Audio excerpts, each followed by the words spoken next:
That's right, you're the Beaumaris girl. And of course, that's why you're here. Hello there, Candy Stripers. It's Silent Signs from I Dream of Indie, and today we are taking a look at Wayward Strand on the PC from developer and publisher Ghost Pattern. Wayward Strand is a rather uniquely structured, story-rich adventure game where you play as a young teen named Casey Beaumaris. For 3 days, Casey is accompanying and assisting her mother, who is the head nurse on a floating airship turned hospital. I'm a little bit concerned how in an emergency an ambulance would make its way to or from this particular hospital, but much like this airship, I will suspend my disbelief. Since I've been practicing my intuition, I already know what you're thinking. Where's Casey's cell phone? Where's all the high-tech medical equipment? I mean, we're on a floating airship after all. Is this not the future?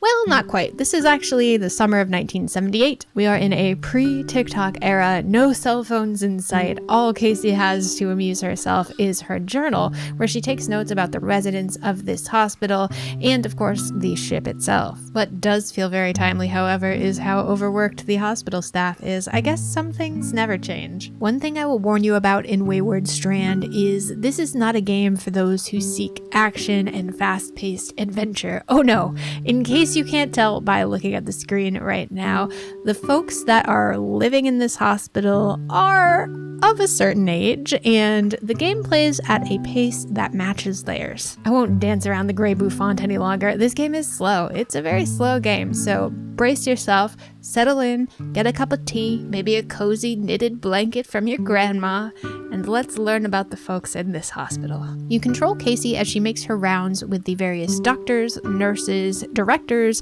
and of course the patients. You're prompted with a menu that includes different dialogue and interactive options depending on your particular scenario. All the while, much like real life, time keeps on a-ticking, and you can actually see it in action on the bottom right-hand corner of your screen. You'll live through a slightly accelerated version of all 3 of Casey's days on this airship, and what you do with your time is entirely up to you. Almost like retirement, without the downside of having to live through an entire adulthood worth of work. And I know what I've described so far does sound a little bit linear and boring, but I assure you that is not what this game is. I mean, maybe it's a little boring in the sense that we're going to be talking about the war with an elderly gentleman, or having a conversation with an older woman about knitting. But while you're having those conversations, the ship is still hustling and bustling around you. Patients shuffle from room to room and speak with one another. They gossip, they form relationships, they deal with loss and trauma.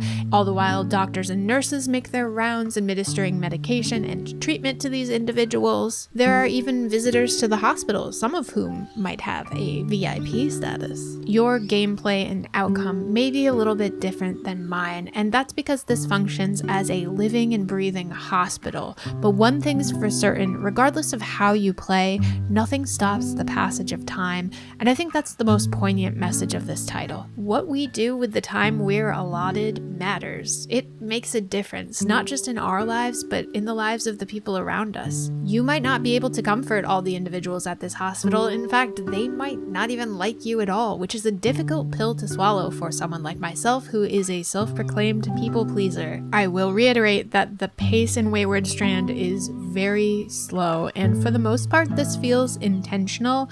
When an individual gets up to interact with an object, you have to sit through an entire animation of them doing that before you can select the next option, and all the while time is still passing. It feels like a lesson in patience, and it's not a lesson everyone is going to want to learn. I am positive of that. But if you've ever spent a period of time in a rest home or with elderly individuals, you already know that they move at their own pace and they're not speeding up for anyone. So while I could sometimes feel myself getting frustrated at the pace, it was a great reminder to slow down and breathe and let things happen as they were going to happen. I mean, life has no fast forward and no rewind. The whole game is going to take you less than 4 hours to complete, but there is definitely incentive to go back in and play again just to find out what was going on while you were doing other things. Or perhaps develop develop your relationship with a different set of individuals. The art direction in Wayward Strand is absolutely gorgeous. There is something about the way that these environments and characters look that truly transports you to another world. It feels like living through a storybook. It's warm, it's cozy, it's welcoming, and it really just invites you to become engrossed in this world and the story that they're creating. Many of the characters do move very slowly, and there is something a little bit choppy about the movements at times, such as the strap on Casey's bag sometimes disconnecting with the bag itself while it still remained on her shoulder, but I was willing to forgive all of that for just how charming this game is. It's undeniable. The sparse and soothing soundtrack also contributes to the comfy vibes of Wayward Strand. Most of the music you'll find are simple acoustic strings and keyboard, nothing overpowering, and you do get full voice acting, which is wonderfully done. Mr. Bruce? Yes? Did Esther and Mr. Folk fight alone? Nostradamus.